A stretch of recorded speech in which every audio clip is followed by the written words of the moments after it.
This is Market Ready, a brand new podcast about how companies bring products to market.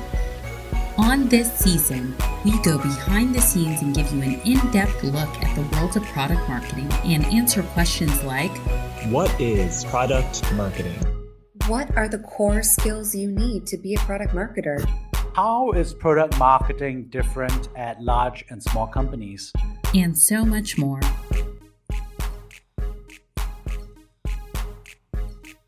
Welcome to Market Ready, a podcast about how companies bring products to market. I'm your host, Jeanette Jordan. And I'm your host, Miyishia. And this week, we are going to talk about the day in a life of a product marketer. What do they do? What kind of things do we create?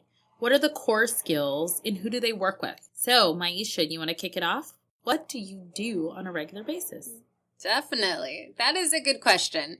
So as a product marketer, your day-to-day can vary. It's highly dependent on the project that you have and the product that you're working on. So there are times where you may spend the whole day putting out fires and finding a solution to something that has come up. Or other days you could just be spent around strategy building and determining what that strategy is going to do and executing on that strategy, getting buy-in from key stakeholders. So it definitely varies day to day. But I will say, typically a product marketer's job is to really think through the strategy of a particular product launch or just a product in general, making sure that you again, getting that buy-in from key stakeholders, everyone from managers, product eng. It's a lot of what a product marketer does is executing on that said strategy after that is locked in place.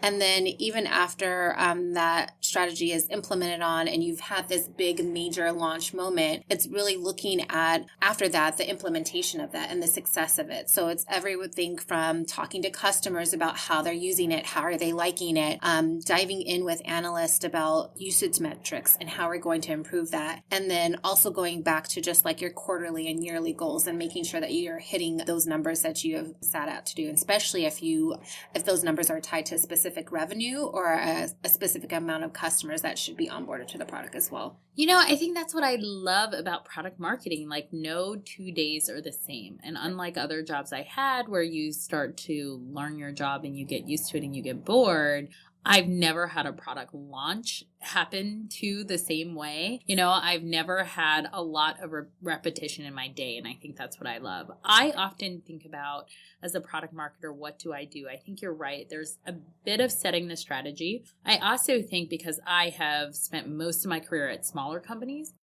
I often have to project manage that launch process and that strategy. So project management in addition to product marketing, which are distinctly different things, but I typically have to do both.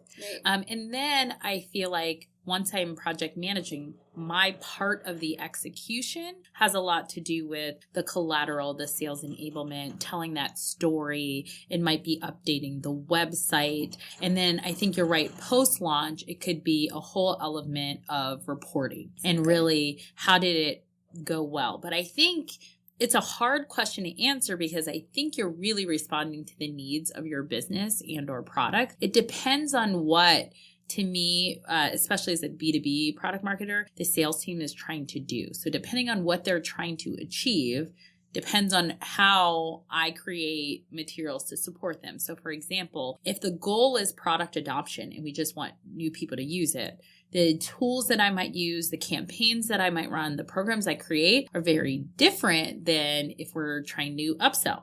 Right. And we want people to spend more on the product and we're not trying to get net new people, right? So I think it's very dynamic and it's very dependent on the goals. But let's, to make it concrete for people, in the realm of collateral, what is some of the things that you create as a product marketer? Yeah, so some of the things that you'll hear a lot is just the go-to-market strategy. So that is like the epitome of what you create as a product marketer. That's a document that can be fairly lengthy that talks about what is the strategy, what's the why behind it, who's that target audience, what are those goals, what are the metrics, what is the product implementation plan, plan, the goals of the product, what are the features, overview. So it's this really robust brief that you are responsible for creating and then sharing and disseminating out to all your stakeholders that you're going to work with on a particular launch, because it's that document that rallies up everyone behind it as well. And we're going to dedicate a whole episode just to go-to-market all strategy. about GTM. So we will dive into that a little bit more. But that is a core piece of work that is going to be on there. Also in product marketing roles, you are responsible for messaging and positioning. Yeah. So talking through that as well. So how do you talk about this particular product or feature? What is the value prop of it? What pain point is that solving for your customers?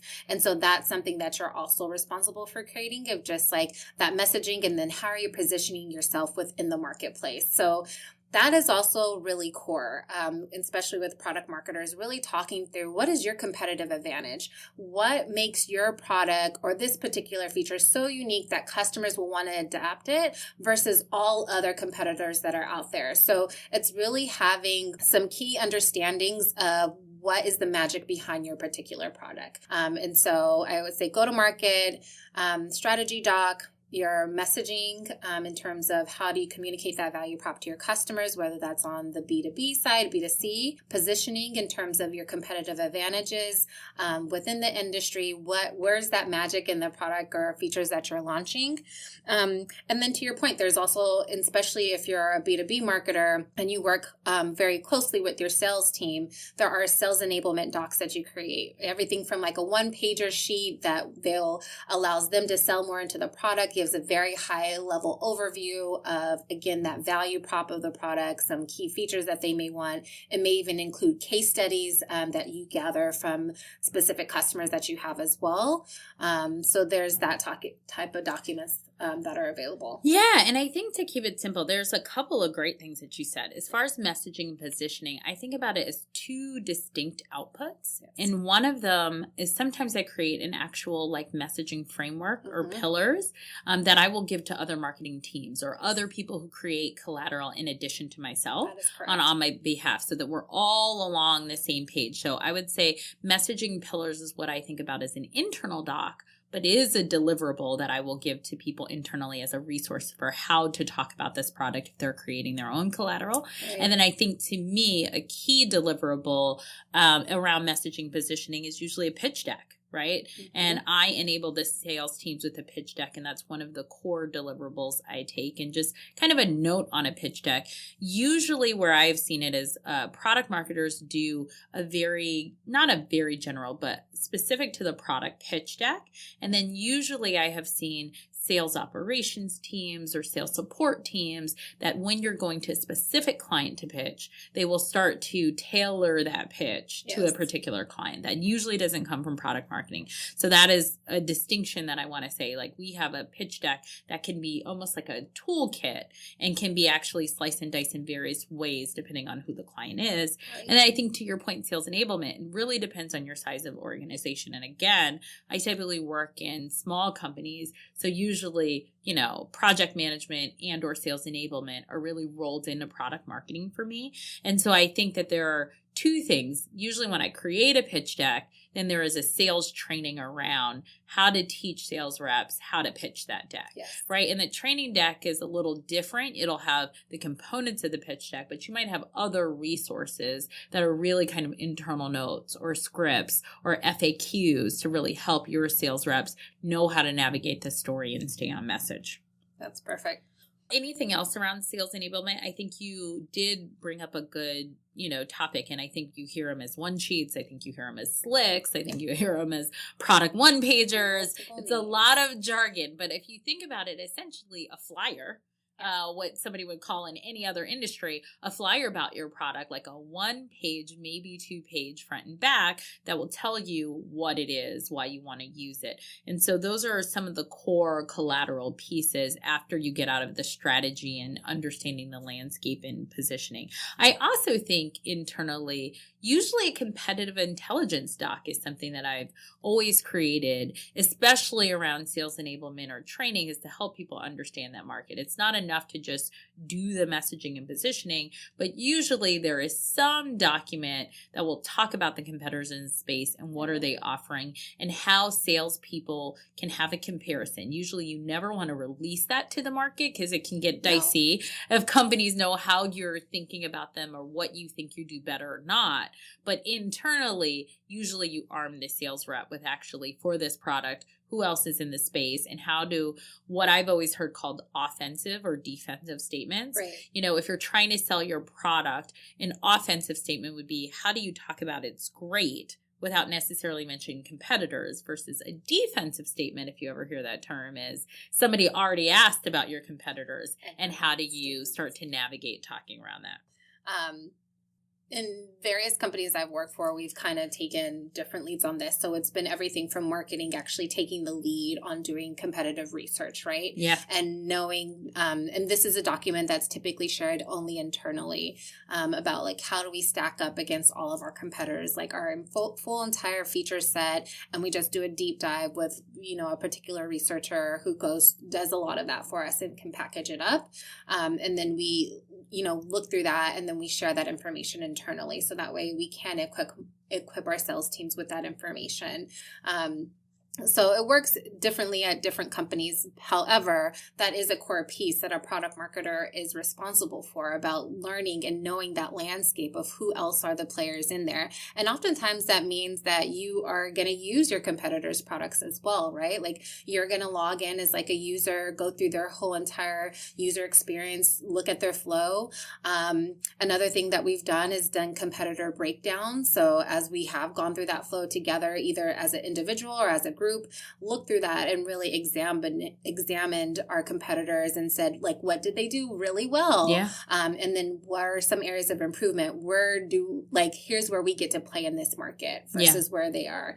And so having something that you can use not only for an internal marketing team, but also use to share with your sales teams as they're having those conversations, because it's going to come up. Like the customers are going to ask, like, well, how are you different? How does this compare to X competitor? Yeah. X competitor has this. What do you have that's similar? Or do you have something that's the same? We know these conversations are going on. So the more that you're able to equip your sales team, they'll be better prepared to answer those questions. And that starts with you becoming a better researcher of where your particular product, where your particular company just fits within that space, and having a good story around it. Yeah. And it reminds me, you know, I think the whole purpose of this podcast is education. And so I think a term that often comes up is battle cards when we talk about the competitive landscape and arming your sales team. So that's a term that you should be aware of. And I don't know why I feel the need to kind of break down jargon, like the vocabulary for this week. But I think another one is white space. We always talk about that when you're talking about your differentiators. A lot of people refer to it as white space. Where's their white space? And an opportunity white space is really meaning, where's there an opportunity for you to be unique or differentiate in the market, you to do something other people aren't doing. So I think those are some key functions about that. And we talked a little bit about kind of what is it and how did you become a product marketer? So what are some of the core skills that you actually need to be a product marketer? I would say adaptability. So full disclosure, I just started at my new company. I just started at LinkedIn about 3 months ago. And in those 3 months, my role and my projects have changed dramatically. Like when I first came in, I was managing one particular project. Now I'm managing 3 different ones. Wow. And so the level of adaptability was very quick, just within a matter of 3 months. And if you think about it, a lot of companies, especially a tech-oriented company, operates in these quarters. Yeah. So you have these 3-month sprints that you are supposed to accomplish these really great, audacious, big goals to help accomplish like company objectives and other yearly goals. And that's essentially what you are evaluated upon, as well as like your quarterly goals, right? So in these past 3 months, my projects have dramatically changed. And I think that as a product marketer, and especially if you work in the tech space, every company is going to say we move very fastly. You know, we have to be quick to innovate. So as a product marketer, you have to be very adept to change and be able to switch your projects, your mindset very quickly to focus on something new. So I think that goes back to like being a quick learner, but also being very adept to change. And also I would say being solution oriented, because you are going to face problems or projects or be put on a project where there is no, like to your point, there's no game plan. Like you're essentially creating that game plan of how this particular product is going to play in this white space in the industry. And you're not going to have the right answers. You can definitely go to other marketers and talk to, like, how did you approach this? But oftentimes this is the first time that anybody is doing this. So you have to really be solution oriented and work through those tough problems as well. Yeah. And I would add to that, I would say influence, and sometimes influence without authority. Influence is the biggest one too. Which I think is a really big one, because sometimes you may not have the resources, or you're working with, you know, tech teams that are shared resources across multiple projects or products. You know, you might be a small piece of other people's goals or mix. So I think influence, especially over people that you don't, you know, necessarily guide their day-to-day task or work, is a big core skill in matters in getting stuff done.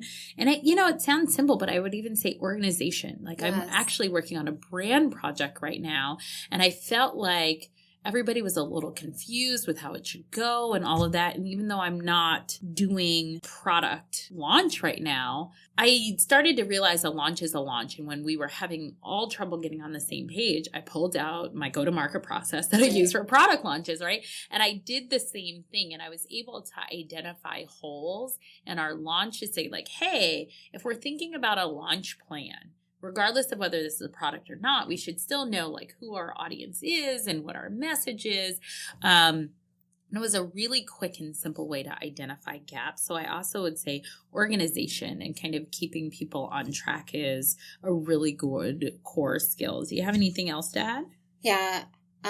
I agree with that, because you're going to be working with so many cross-functional partners that are going to ask you, what's the plan? What's going on? So being organized, being able to direct people to the plan on the page and other key materials is really important. I would also say you have to be customer oriented. Yeah. So in this particular type of role, as a product marketer, you're gonna be the voice of the customer oftentimes. Yeah.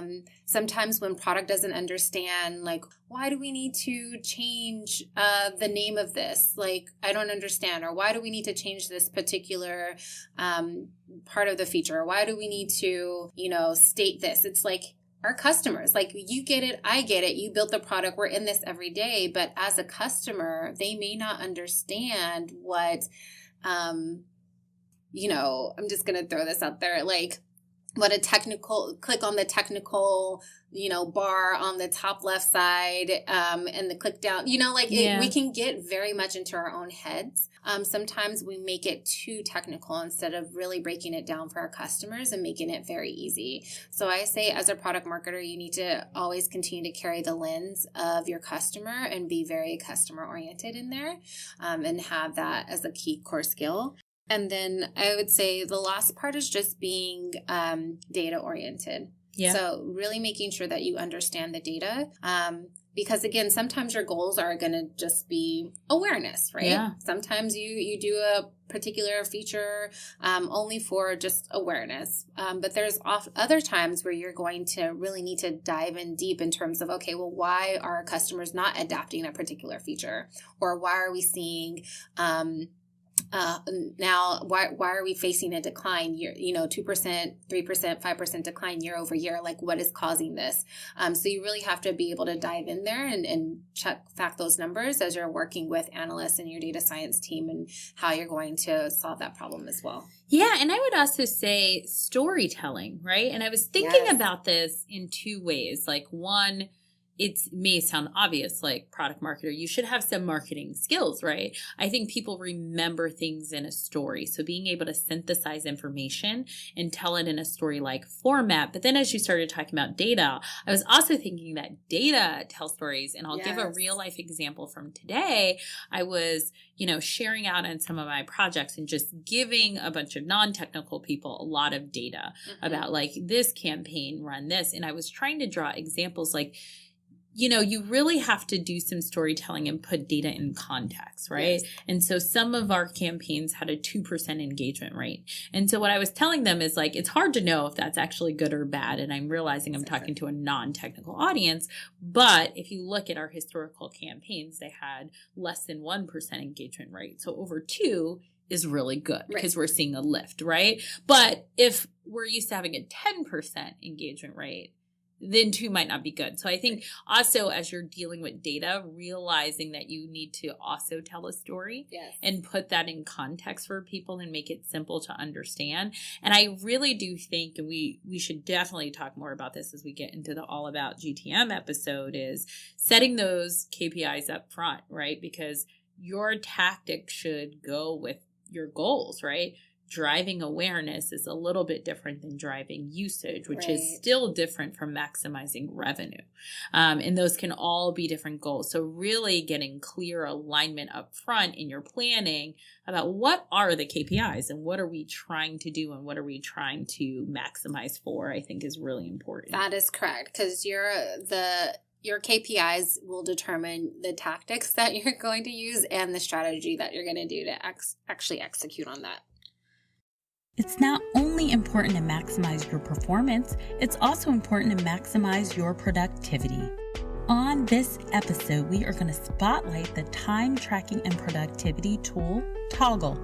I don't know about you, but I've only recently heard about and started using Toggl. As I was doing some freelance work a couple months ago, it was recommended to me by a friend and I truly fell in love.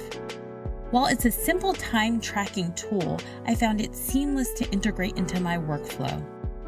Their Chrome extension enabled me to track my billable hours across multiple projects with just one click of a button. You can also track your time in real time or go back and update your time as needed. Whether you're using the mobile app, the desktop app, or the Chrome extension, all of your data syncs across all channels. Also, if you're using an existing project management tool, don't worry. Toggl integrates with over 100 products and platforms, including Asana, Basecamp, GitHub, Slack, Wrike, and so many more. The reporting feature is easy to use. Simply select your date range and you can track every task for every team member and just how long it took to complete. The best part is, so many features are available for free.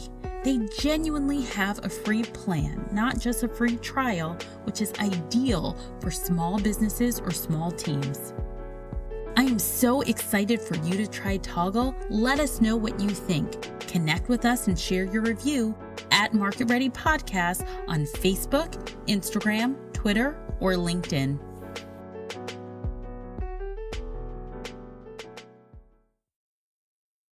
So, switching gears, why don't we talk about who do you work with on a regular basis? It's a hodgepodge of people. It's the short answer. I think in this role, you're going to work with, as we've talked about, you're going to work with sales. You're going to work with your product team. You're going to also work with your engineering team. So I do want to make that distinction as well. So product versus engineering. Product versus They're engineering. Different. Yes, they are. They work together, but they are different. And do you work with your engineering team? I do actually, yes. See, that is remarkable. Yeah. I have worked for a lot of organizations where you don't actually talk directly to engineering. Yes. You deal with product, and product managers are the gatekeepers, and they help that prioritization, and you do not bother engineers. Yeah. So I think it does depend on the organization. It's good, I think, when you can interface with engineers, but it doesn't always happen. Sometimes you do have to deal directly with product, and product does not like you going around them. Yes, that is true. I think it's important to build relationships with both. Yes. But yes, typically your product manager is the gatekeeper to your engineering team. But there are definitely situations where you just don't have that luxury and you have to get to know who those engineers are and be able to talk with them. And I think that has helped also give me more insight into like, what is my engineering team working on? And that way they can also reach out to me if they have questions or even ideas about like what we can do from a marketing standpoint, as they are also looking at data and issues that are coming out with customers as well. So I do want to make that distinction. I would say your analyst or a data scientist, they can be the same or sometimes different. It just depends on your organization. And there's also other marketing teams that you're going to be working with. So that includes everybody from like your brand marketing team. It could be your email marketing team as well. It can be your PR team. Yeah. So there are still a number of various marketing functions that you're still going to have to work with. Your web team, so whoever manages your web content when you need to actually update new pages. There's legal team. And I don't know about you, but particularly being somebody who's worked with data products for a long time, legal is a huge counterpart, especially now that we're moving into a day and age where we're having a lot more policy and regulations. We're having GDPR, we're having CCPA here in California, and there are potentially 12 other states that are going to have their own privacy regulations. So, I think legal in that partnership is, I'm seeing over the years in my career stepping up, where I used to have to deal with legal 1 or 2 times during a launch, whereas like now I'm in weekly conversations, and our legal team are joining a lot of our ongoing conversations about bringing products to market, and we're building that privacy into our products. So I do think that they're stepping up, and I'm interfacing with legal these days as much as I might sales and product management. Yes. Yeah, at my previous company, we actually had an entire legal team only for marketing. Oh, wow. So before, especially if it was like a big major customer launch, it always had to go through legal review before we could even send that out. And they had to do the double checks on everything, making sure we had all of the legal lines there before. And so I completely agree with that. Seeing a change where legal is taking more of a step into marketing materials that go out and are double checking to make sure everything, even claims that we do. Like if you say, hey, our customers experienced a 30% increase in satisfaction, like legal team is there to make sure like, well, where's that data? I need to see who said that. How did you get to this? So even claims like that are under more scrutiny now. You can't just say like, oh, customers are 2 times better by using our products. Like we could, technically make that statement with, maybe a couple of customer anecdotes. Now it's like, no, we need to see all of that before we actually slap this on our marketing material and send that out on the website, on packaging, or anything else. It was interesting. I was talking to my legal team this week about a comment that we were reading where somebody said, oh, don't worry, your data is safe, right? And I was like, oh, I've been working with legal too long, right? Yeah. Like, it's a nice, comforting statement, but in this day and age where we're seeing major companies having data breaches or data leaks, right? I was like, can you say your data is safe? Yeah. So it's just guarantee. Like that, right? And now you can be sued for things like that. Can. So, I said like, hey, we're doing the right things. We're taking precautions. We put the customer first. Privacy is important is less of a claim than it is safe, because you can't necessarily control being hacked. And so it is a little bit of a different day and landscape. But, one of the things I do appreciate here is I think we have a great business-minded legal team. I'm also starting to see a lot more people cross over from product management into kind of legal and privacy roles, and that kind of being a hybrid about people thinking about how you bring products to market together. For sure. I always think it's smart, especially in a B2B organization, to be really closely aligned with sales. Yes. And sometimes I don't think product marketers always think that way, but I do think sales is driving revenue for the business. And especially in a B2B business, marketing is often not a revenue center like B2C. They're a cost center, right? We spend money, but we're not the people making money. And at the end of the day, unless you work for a nonprofit, the overall organization's goal is to make money.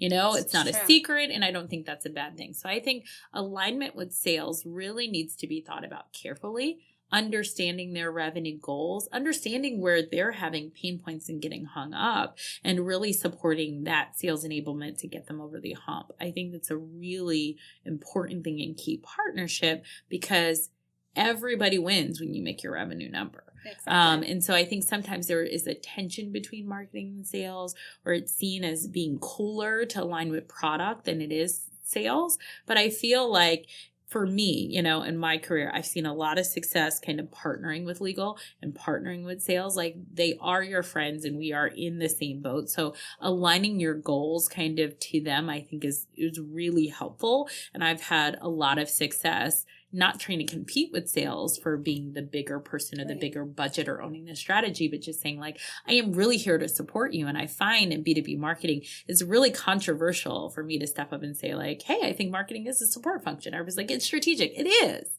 but we are also in support of sales. And I think that's really important to put us all in the same kind of camp, align our KPIs so that we're working together instead of kind of fighting for who's doing more, who's doing bigger or better things. That's true. And then you can also really be able to track those outcomes in terms of how this has flowed. Like, I know there's the term in like B2B is also like the marketing qualified leads. Yeah. So like how you build out that pipeline for sales, and you could really be able to track all the way through from the top of the funnel to the bottom of when they actually converted, of what that meant and how marketing and sales work together. So how you're affecting the bottom line and earning there. And they sit with their customers all day and every day. And I think especially for me, who spent the majority of my career at smaller organizations, there's no way that I am going to be able to do product marketing, to do project management, to do sales enablement, and spend the kind of time in the market that I want to or that I should.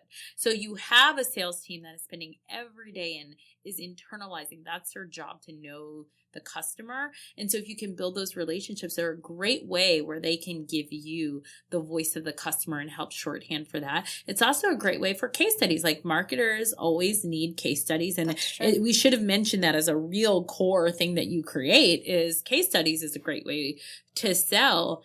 And your sales reps, your account managers are often the gatekeeper to those case studies. So building strong relationships, they can help advocate for you. They can help sell that into the process when somebody's using your product for the first time. They can help you identify those brand champions. They can help you identify those strategic accounts that are going to be willing to test and learn and grow with you. So I think it is a real key partnership. And I think it is something that shouldn't be viewed as somehow weakening your positioning as a marketer to really partner closely with sales. But I think, again, everybody wins when sales hits their numbers. Everybody's happy. So I definitely think people should be a little bit more nicer and accommodating to sales reps. And for some reason, there is a kind of a general tension. Yes. And then I will just touch on a couple more people that you work with.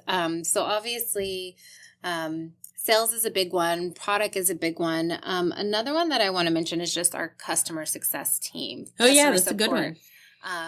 Customer success or customer support. These are also people who are typically chatting with customers every single day and know what issues are coming up, and just a really good thought partner as you're building out strategy and really thinking about what does the customer want to see, what are their biggest pain points, what are their gripes about the product that we can fix. Yeah. And so they are another partner that as a product marketer you're going to work with day in and day out and be able to get those insights from there as well. And then also making sure that as you're rolling out new initiatives, or let's say you're running a promotion for customers, these are going to be the people that you need to inform along the way as well. So that way, if customers call in and say, hey, I got an email about 20% off, what does this mean? How can I use it? You have their teams prepared for that as well. So you mentioned, Jeanette, briefly about like how marketing is like in support of sales. Yeah. I think as a product marketer, you are in support of many different customers. So not only do you have your external clients, which are the customers, whether they're B2B or B2C, but you have a bunch of internal clients that you have yeah. to deal with. And that is you're in support of sales, you're in support of product, you're in support of your customer support team. And so these are people that you have to make sure are prepared along the way and have insight into that strategy and what's the plan to move things forward as well. And to make sure that you're getting that is a really good call out. And I'm going to be really human and raise my hand and say, like, I had a situation a month or so ago where we were sending out compliance emails and there were some strategic accounts on there. And like normally, and the team was so forgiving, but because I built a good relationship with sales, we sent a bunch of emails. And like the day it was launching, I was like, hey guys, I totally forgot to give you a heads up. Right. This email is going out today. And so it went out and our strategic account team like flipped out. It's like they handle our biggest customers. Right. There's usually 40 or so people in one company on the list, which probably didn't need to get 40 emails about this thing.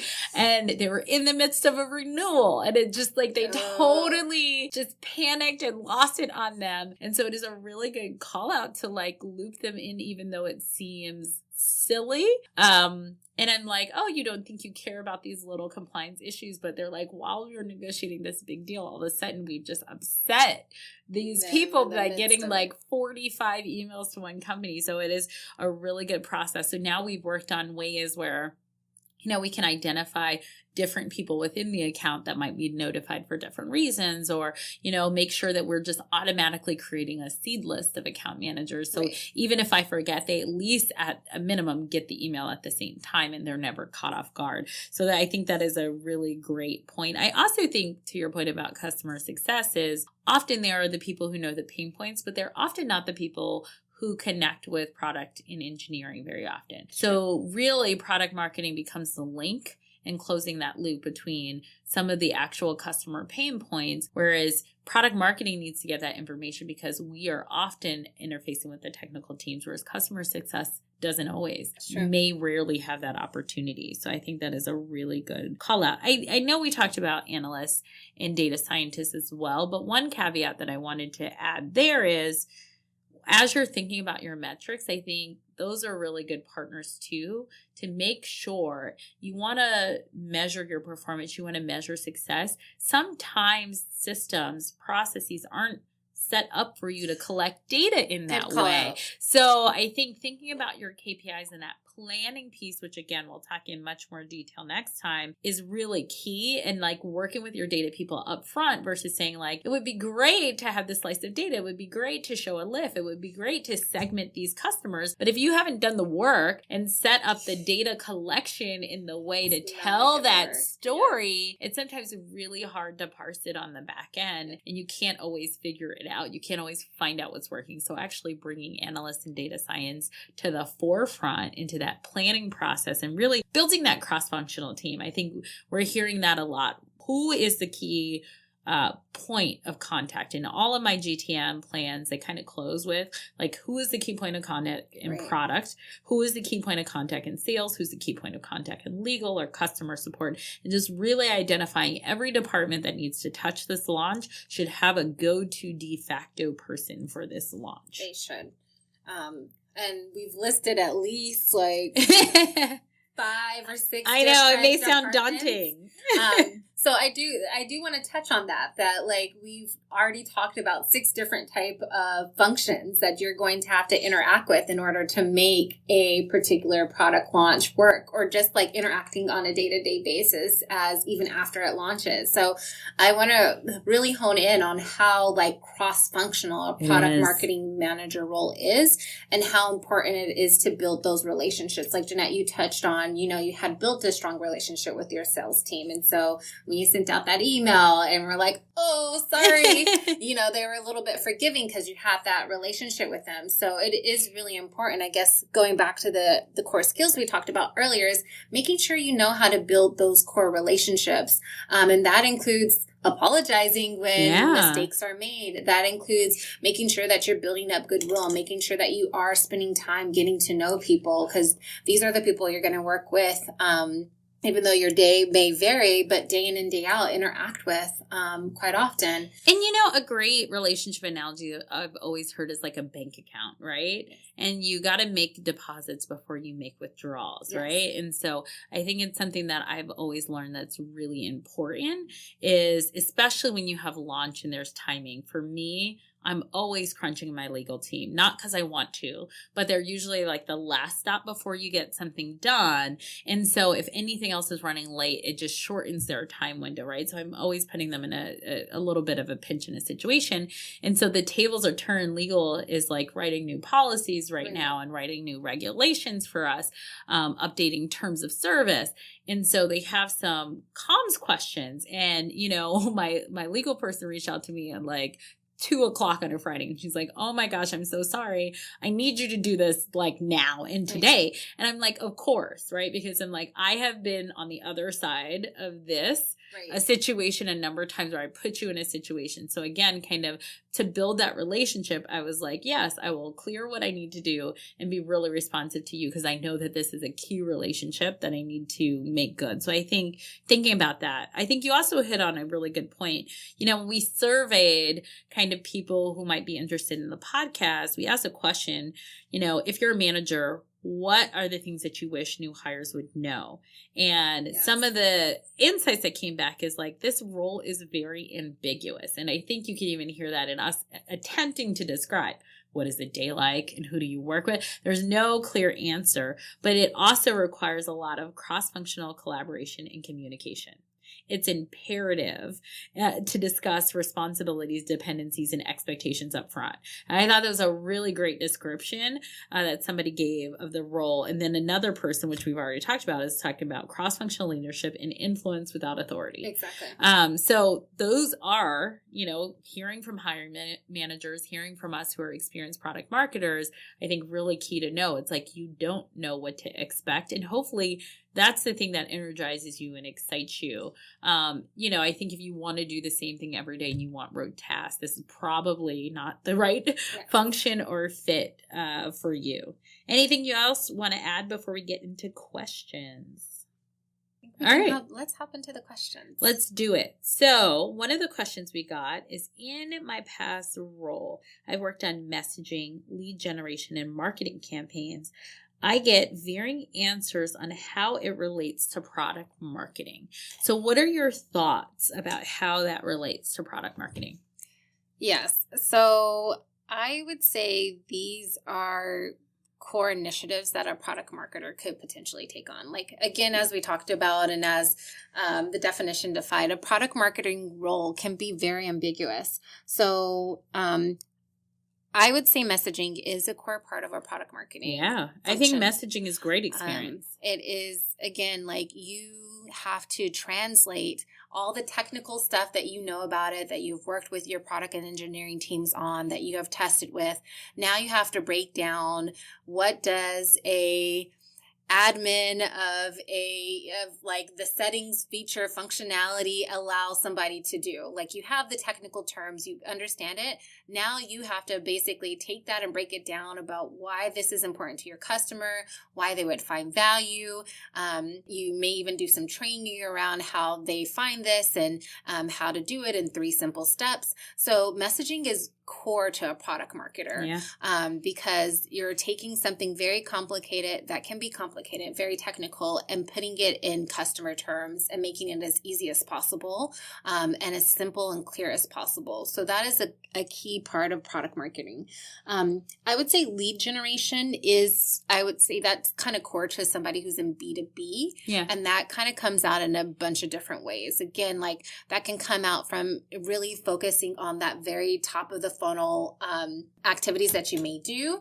So that can be anything from creating white papers or case studies that and having kind of like a toll gate where you collect a name and an email. And in the B2B space, again, we would call that a marketing qualified lead. So getting enough marketing qualified leads that will funnel down to your sales team for them to do the outreach and go from there. And that's kind of like what lead generation is, especially if you are in a traditional B2B product marketing type of role. So again, that can vary depending on what type of role you're on, if you're on B2B or B2C.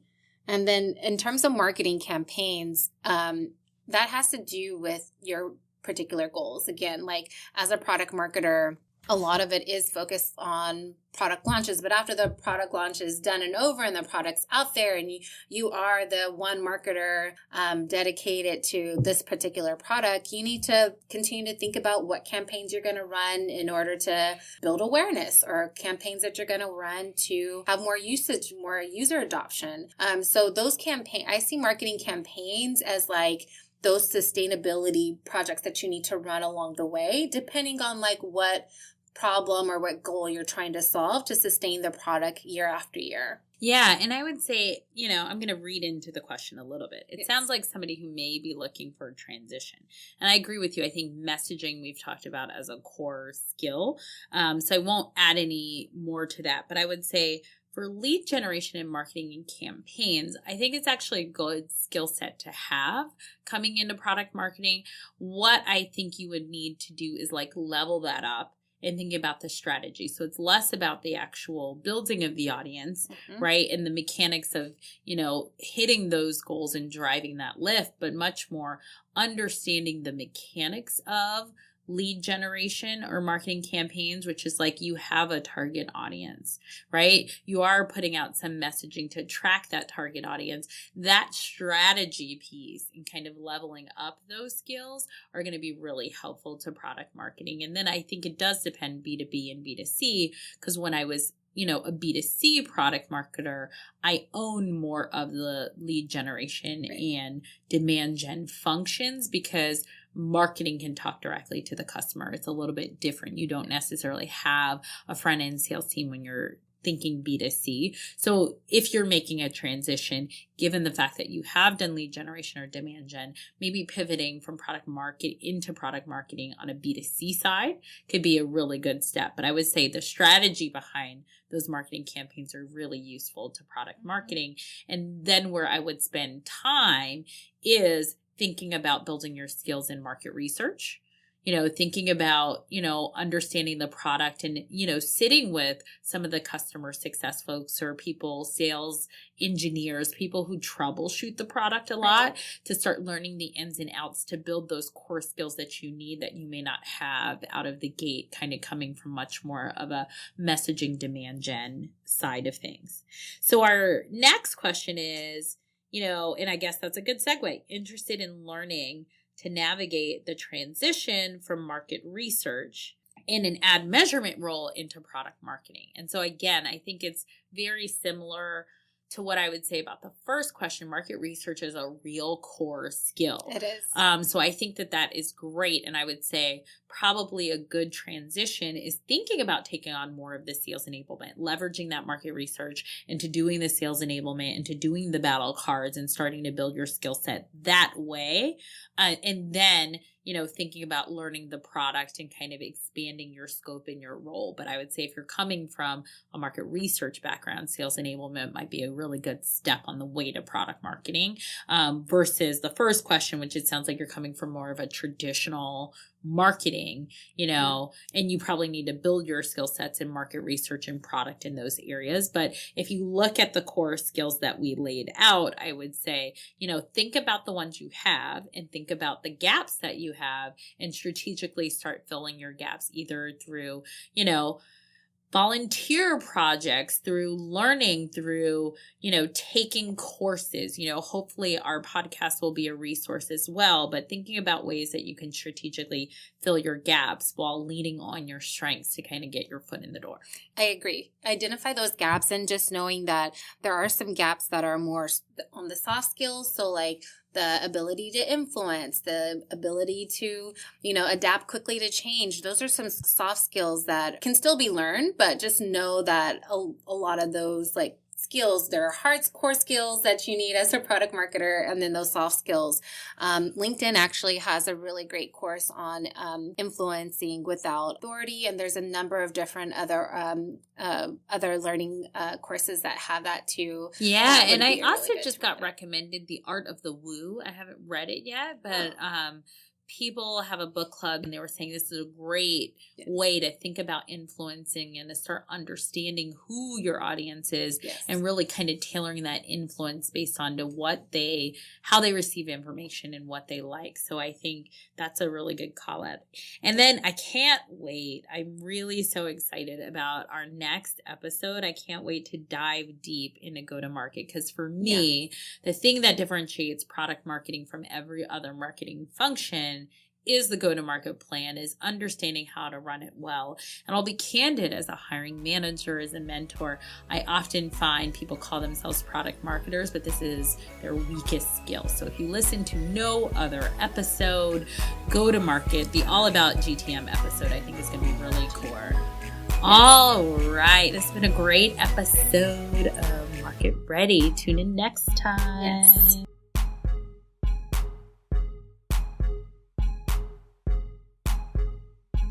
This show was produced by the Market Ready team.